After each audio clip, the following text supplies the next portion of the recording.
Bismillahirrahmanirrahim. Pada suatu hari Rasulullah SAW ditemui oleh malaikat Jibril. Rasul pun bertanya, "Ada apa wahai Jibril?" Jibril menjawab, "Wahai Muhammad, sesungguhnya hari ini Allah Subhanahu wa Ta'ala sedang mengobarkan nyala api neraka, dan seluruh para malaikat amat ketakutan. Mereka tidak tahu harus bagaimana. Untung aku ingat," kata Jibril, "bahwa engkau Muhammad adalah sumber cinta dan sayang Allah Subhanahu wa Ta'ala kepada alam semesta. Dengan alasan itu aku kesini, bertabaruk mengambil berkah dengan cinta Allah kepada dirimu, ya Rasulullah, ya Muhammad." Rasulullah terdiam beberapa saat, kemudian bertanya lagi, "Wahai Jibril, ceritakan padaku bagaimana neraka itu sesungguhnya." Jibril menjawab, "Wahai Muhammad, neraka itu bagaikan lubang-lubang yang terdiri dari 7 tingkat. Jarak antara satu lubang dengan yang lain ialah perjalanan 70 tahun. Lubang paling bawah adalah lubang yang paling panas." Nabi SAW meneruskan pertanyaannya, "Lalu siapakah penghuni lubang-lubang neraka itu, wahai Jibril? Sampaikan kepadaku, Jibril." Jibril menjawab, "Lubang yang paling bawah diciptakan untuk orang-orang munafik. Lubang yang berikutnya untuk penyembah berhala. Lalu untuk penyembah bintang dan matahari." Jibril terus menerangkan penghuni tingkatan neraka hingga lubang yang kelima, tempat umat Yahudi, dan yang keenam dihuni oleh umat Nasrani. Setelah menjelaskan penghuni 6 tingkatan neraka, Jibril diam cukup lama. Rasulullah SAW penasaran dan bertanya kepada Jibril, "Wahai Jibril, siapakah penghuni neraka yang ke-7?" Jibril diam saja tidak menjawab.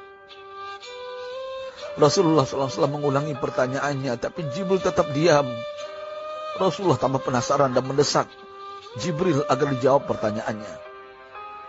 Akhirnya Jibril pun berkata, "Umatmu, wahai Muhammad, mereka itu para pelaku dosa besar di kalangan umatmu, yang dimana sampai mereka mati belum sempat bertaubat."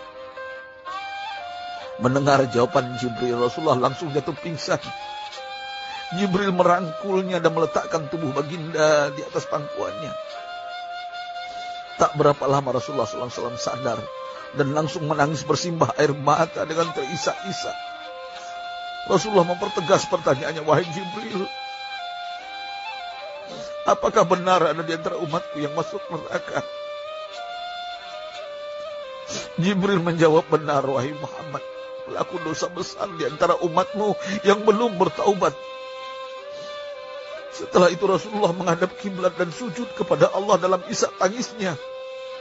Sesekali dengan suara pelan beliau membisikkan kata-kata, "Ummati ya Rabb, ummati, ummati, ummati."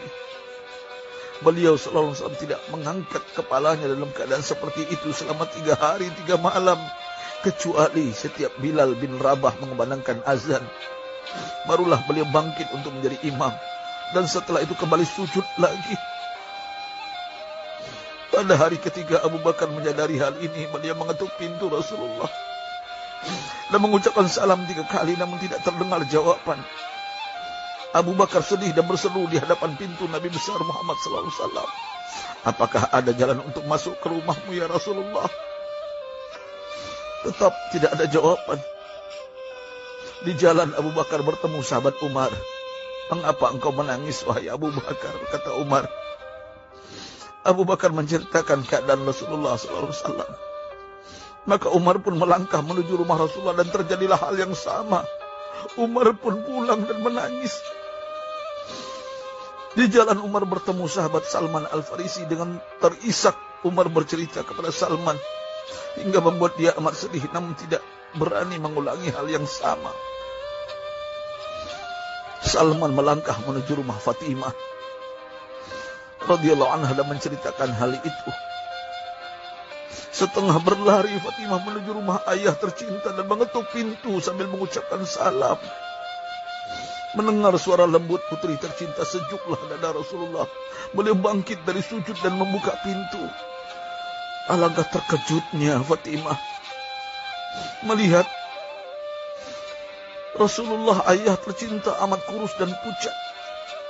Fatimah memeluknya lalu menangis. Wahai ayah, apa yang terjadi? Mengapa engkau amat sedih seperti ini?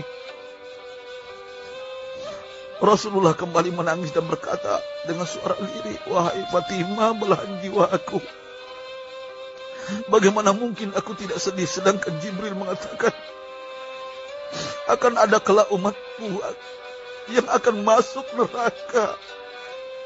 Subhanallah, betapa besar cinta Rasulullah kepada kita umatnya.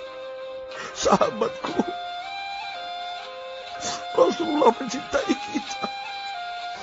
Antaman ma'aman ahbabta, engkau akan berkumpul dengan orang yang kau cintai. Mari kita mencintai baginda Nabi besar Muhammad SAW yang mencintai kita umat yang tidak rela kita masuk neraka.